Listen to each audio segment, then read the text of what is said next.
Hi, good morning, and welcome to the ZP webinar and podcast. So we do this every Thursday at 8 a.m. Local time, and this is really a opportunity for ZP to kind of take on board some of the sort of questions and comments that we have, regarding the technology and some of the products. So what I will do is I'm jump into it. I'm slightly whispering, and I apologize for that because um, we're actually a couple of us are at a conference this week, and I'm there. So I always put this slide up, so it's almost like a reminder not to forget that we have the ZP Academy. So if some of the material that we talk about is techniques that you're not familiar with, and today we will sort of mention chronoamperometry, open circuit potential, differential pulse voltammetry. Anyway, if these techniques are not so familiar to you, have a look at the ZP Academy. We do the webinar every Thursday, for example, at 8 a.m. London time. We do have collaboration. So, for example, we have a colleague who's trying to join us from Turkey this summer. So, we do have collaborations. We do offer jobs, and we do have the ZP Developer Zone. So, as I say, there's a lot of activities around the Developer Zone, and we obviously have our when I say workshops, we did a workshop at Sigues which is in Spain, a couple of months ago. Sorry, not a couple of months, a couple of weeks ago, and that went really well. So anyway, let me jump into it. So we have 3 questions this week. One of the questions is regarding pH sensors, so I will touch upon that. One of the questions was regarding immunosensors. It was a very interesting inquiry that one of the reagents that I essentially recommend has actually become short supply. And not sure if it's related to COVID-19, but we do discuss that today. And then also some questions around EZ Flex, which is probably was our first generation wearables platform. So let me jump into. I just want to say hi to Aftab for joining us this morning. So question number 2, Aftab, is specifically for one of our clients. So if I jump into this, let me go to the first question, which is about pH sensing. So we had a question. So we have a collaborator who's using our pH sensors, and he's essentially sent me some data, and he just, I suppose in some ways, he's not sure whether this is working properly or not. But the first thing I want to do is I'm just going to, when I look at the data, we have 2 sets of data here. We have essentially 4 pieces of data in each set. And when I look at this, we also have another, let's say, set of data. So we've got data from pH 4 and pH 7. So, the kind of inquiries around about whether this is actually working properly or not. So I had a look at it. So if I look at the first set of pH 7 data, I just zoom in on these 3 here because this one's for some reason hasn't sort of run full course. So let me just focus on some of the data here. So this is off the ZP sort of solid state pH sensors. These are a very small form factor pH sensor, but here's some of the data. So I just zoom in on there and I've just eyeballed it. Like I said, I'm at a conference, so doing deep dive on data analysis is not really practical. I can also see that our colleague Satish has joined us this morning. So if I zoom in on here, I did a quick eyeball on here. So the signal is approximately, for these 3 data sets, is the let's say average of it, and I've just eyeballed it, it's about 3,750 ADC. So this is just sort of units that the electronics have given out. And then if we zoom in on pH 4, the signal is about 2,800. So that's a good start because obviously you've got some ZP pH data at 7, and we've got let's say 1 average, and we've got another set of data at pH 4 that's about 2,800. Now I have some other data from you as well, again at pH 7, and that's 4,100, which is not it's not massively, well, it's different, but it's it's in the same ballpark as the first set of data at pH 7. And Now, you've sent me some more data on pH 4. I would ignore this one because it's at 4,000, which is strikingly similar to the pH 7 data. So I don't know why, but I do feel like this sensor may not be at pH 4, actually maybe at pH 7. So I'm not going to use that data set. I'm just going to focus on, let's say, these three here. And that gives me an average of 2,500. So that's really similar to the other data as well. So the first thing I note, one of your concerns is the distribution in values. And I will address that directly in a minute. But what I will do is say, look at pH 7, you've got some values that average around 3,750. And again, at pH 7, you've got some values that average around 4,100. So these are kind of the higher values. And then at pH 4, you've got values that average around 2,800 and average around 2,500. So this is, you know, at face value, looks like it's working, that you have a different signal depending on the pH. So that's a good start. Now what I'll do is I'll just zoom in on some of our data. So this is some of our sort of ZP data, and it's, I think, approximately, there's 5 sensors in this data set. And what you'll note, so actually that's 4. What you'll notice is this. When we go from pH 10 to about pH 7, there's a step up in signal. You know, that's essentially this, the size of the step is linked to the sensitivity. So what you'll notice is for these 4 different electrodes, they all show a really similar sensitivity, but the offset is variable. There's 3 that are quite tight and there's 1 that's off. That's not so dissimilar to your data as well. Actually, you'll have a cluster of sensors or data that's clustered together, and then there's one that's that's offset. So let me just, say that this is not just that when you go from pH 10 to pH 7. Here we have pH 7 to pH 5. Again, the step size, which is really the sensitivity, is pretty consistent between all these sensors, but it's the offset which is variable.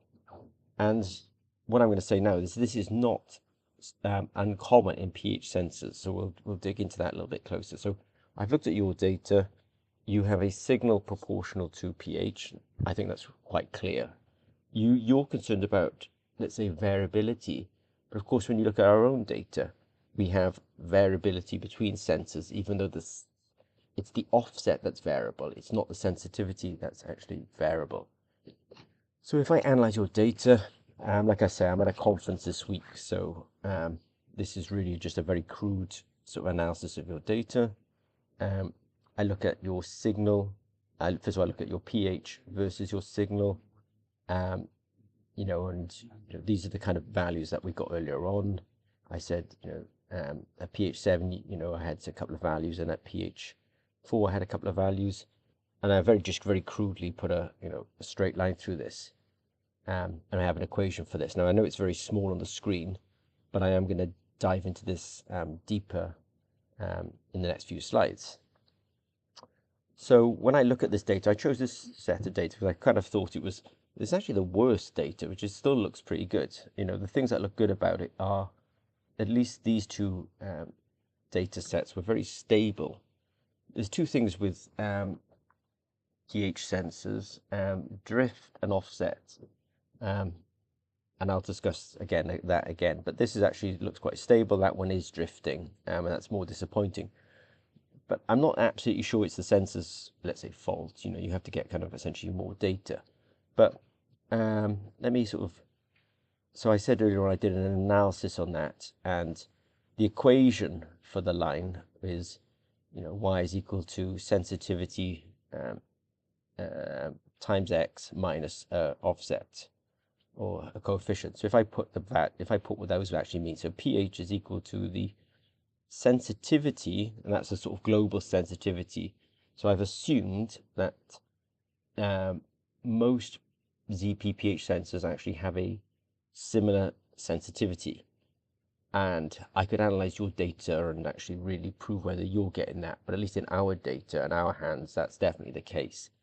So So I did analyze that earlier on. I said that sensitivity was quite well conserved, but it was actually the offset that was variable. So I'm sort of saying that that value there is, I say non-variable. I should, it's a relative term. It's less variable, and this is definitely a variable term. And if you go to any, let's say, pH meter in a lab, you'll see the pH sensor, and you'll see, either 2 or 3 bottles of calibration solution. And this is because pH sensors, which are a form of ion selective electrodes, they're notorious for needing calibration. It's just intrinsic to them, and it's often not the sensitivity that's the problem. It's actually the offset is the problem. It's a real sensitive factor. So let's talk about your data. So as I say, there's often calibration solutions next to these pH meters, and it's reflecting this almost a sort of fundamental character of these types of electrodes. So if I say here that pH is equal to the sensitivity times the signal minus a coefficient, what we can say is, what I would recommend is, and I tell people a lot of this, that ZP pH sensors get put into lots of applications. The application could be food, or it could be cell culture or bioreactors. So if I choose cell culture and bioreactors, the reason this strategy works is because if you do a cell culture, you often know the pH at the beginning of the, let's say, experiment, because you made up the buffer. So you know the pH. And therefore we can do a 1-point calibration at the beginning of an experiment and work out the C value here. So for example, I know that the pH is 7. Now, if you're doing an experiment where you don't necessarily have the pH, then you can use something like a pH paper to just help with a 1-point calibration. So you either know or you measure. So I have pH 7 is equal to my already calculated from your data sensitivity times the signal, which is approximately 4,800, minus C, and I can just rearrange and get a value for C. So what I'm saying is that pH sensors, either whether they're ZP's solid state little mini pH sensors, or whether it's pH sensors in a lab, they will often conserve on the sensitivity, but it's the offset. So your question is, I'm getting a lot of variability. That variability is offset, but you can essentially calibrate for it by doing a 1-point calibration at the beginning of the experiment. And you, at that point now, you sort of have an equation, which means you can turn signal into pH. In fact, when I show it here, at any moment now, I can sort of say, well, the pH is equal to the signal times the sensitivity minus this coefficient, and that will allow me to know the pH, as you go along. So this is how I would account, or this is how I would take care of the variability that you're having. I'm saying the variability is essentially intrinsic. It's going to be, you can't really get rid of it. And it's, if to make that, to prove that statement, just look at any pH meter in the lab. And I'm sorry about the background noise. Like I say, I'm at a conference, but you can see that I've looked at your data. I can clearly see that the signal is grossly proportional to pH. I can get a sort of sensitivity from that. If I assume that sensitivity is globally applicable, then I can do a 1-point calibration on a particular data stream. And after that, then I can sort of carry on, continuously calculate the pH. Yeah, what I might just do for a second is I'm just going to slightly rearrange this, because I realize that you can't see this super clearly, but I'll just pull that up to there, and then just sort of show you the equation that we finally came to there. So pH is equal to the assumed global sensitivity times the signal minus a coefficient, which I calculated from a single point, let's say, single point calibration. All right, I will now go forward. Question number 2. So, Satish, nice to see you this morning. So this is really concerning. This, so question number 2 is, I've been promoting for a little while now that actually it's kind of interesting in life that you try to improve the situation by making a recommendation, and then you find out you it's not create a new problem, but you discover something intriguing. So I've been promoting the use of gold over carbon, and I still hold to this at the moment, that actually gold pricing is really spiraling.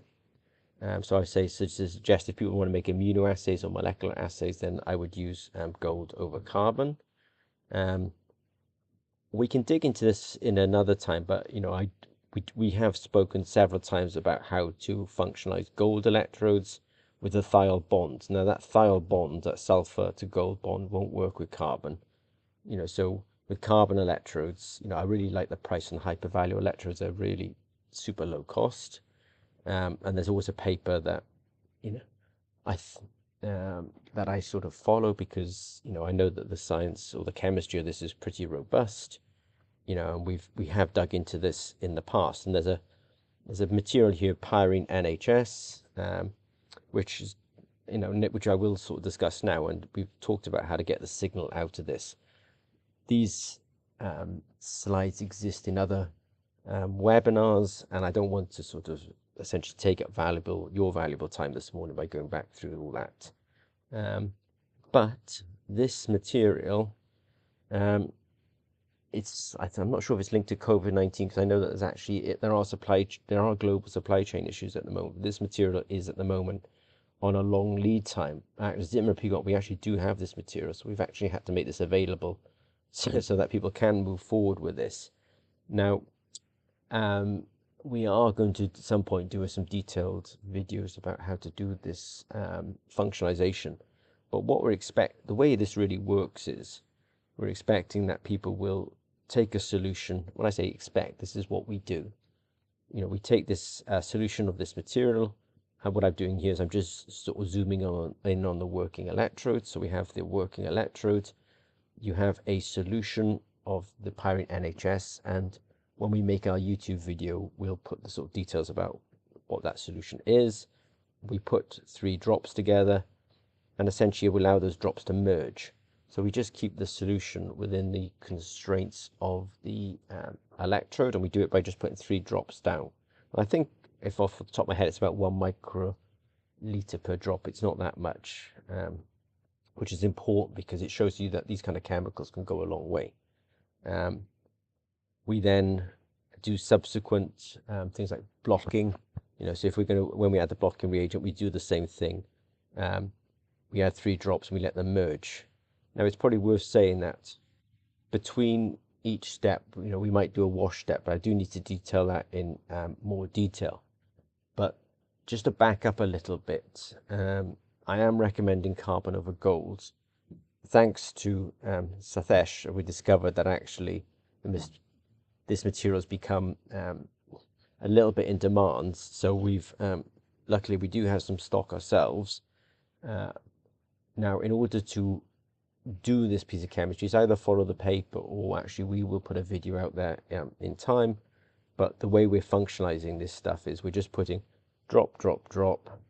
We allow the drops to coalesce, and then when we want to put the next, let's say, material on, it could be the blocking agent, again, 3 drops, and let these things coalesce. And it's actually quite simple. I mean, it's more like an art, in some ways, that it's just the skill of the person with the pipette.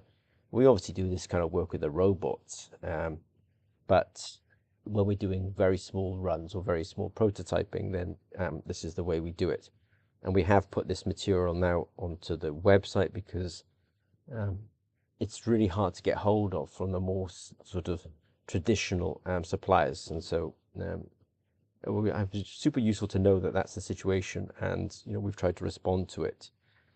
As I say, watch YouTube, and a video will come out regarding how to do this work. I'll get one of the guys to actually do essentially a sort of demonstration of how we do it. So I'm going to move now is to question number 3. I'm just looking at the time. It's approximately 20 past the hour. I will move forward. Question number 3. Somebody wants to use our Easy Flex. Our Easy Flex is kind of one of our first generation products for wearables, and they ask, can it do CA chronoamperometry? Can it do OCP, open circuit potentiometry? So that's why I said at the beginning of this webinar, if you're not sure about these things, go to the ZP Academy. So on our website, we actually have it in two versions, one that will do chronoamperometry and one that will do open circuit potentiometry. So yes, it will do those two methods.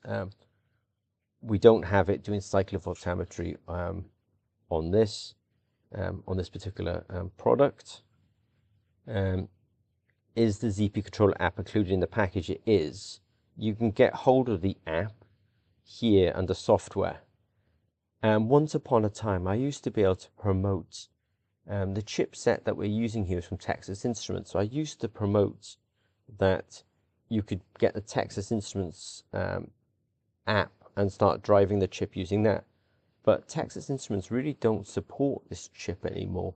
So the best, let's say, only piece of software left is this piece of software, which is free to download off our website. So you can get the software there. It runs on a PC and it makes Bluetooth connection with the chip. And actually, on the same page, we do actually have a lot of details about how to make Bluetooth connection with it. But there's some software. You download it, you put it on the PC. As long as the PC's got a Bluetooth connection, you should be able to see the Easy Flex. You can connect them, and then you're, fairly good to go at that point. And I have had a couple of clients recently using Easy Flex, and I've supported both of them because on both occasions they were like, oh well, I'm getting dropouts between the Bluetooth, and it's really it was really the Bluetooth on the computer itself. And I got them to change PCs, and it was like working great. I just want to say hi to Hitcham this morning. Nice to see you, Hitcham. So the question was, do we have the software or do we have an app? The answer is yes, it's freely available on the website. You can just download it. They just want to order some blank PCBs, so which is good. They probably want to functionalize it themselves. Whoops a daisy. And so on our website, there's a drop-down menu, and if you choose that, you'll actually find that we have essentially blank platinum electrodes. So the answer to that question is yes.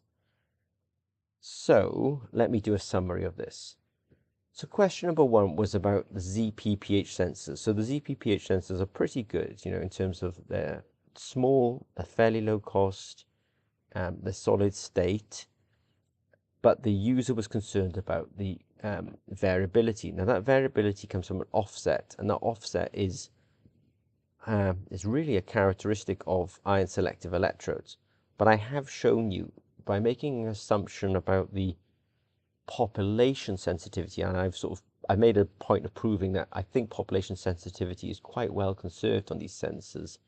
It's only the offset that's a variable. If you do a single point calibration at the beginning of the experiment, you can take care of the individual offset variability, and you're essentially good to go. So the variability is from offset. It's not from offsets and sensitivity, so the problem is only half as bad as you think it is, and they actually do a single point calibration and you should be pretty good.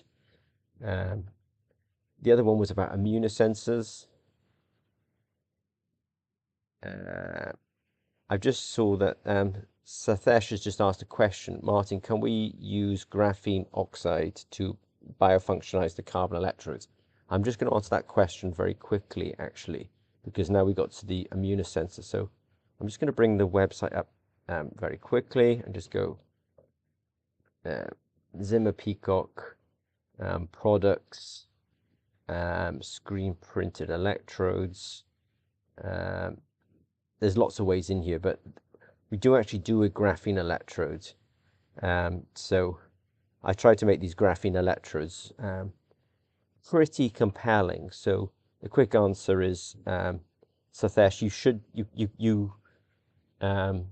if you want a graphene electrode, we do them.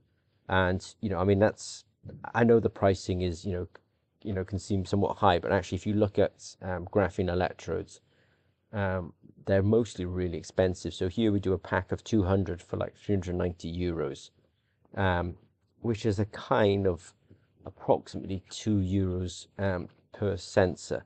So the quick answer is you can have graphene electrodes. We do them, and there's some packs there. So and in fact, there's a nice video you can watch where you can genuinely see the sort of, there's almost this metallic gray color, which is a reflection of the graphene. And next to it, then you'll see the sort of black color, which is a reflection of the graphite. So I just changed courses slightly and just wanted to just show you that because the question came in live during the webinar. And then question number 3 was about the Easy Flex. It comes in chronoamperometry, it comes in open circuit potential, the software's on the website, and yes, you can definitely buy blanks. So this morning I want to say thanks to Aftab, great to see you.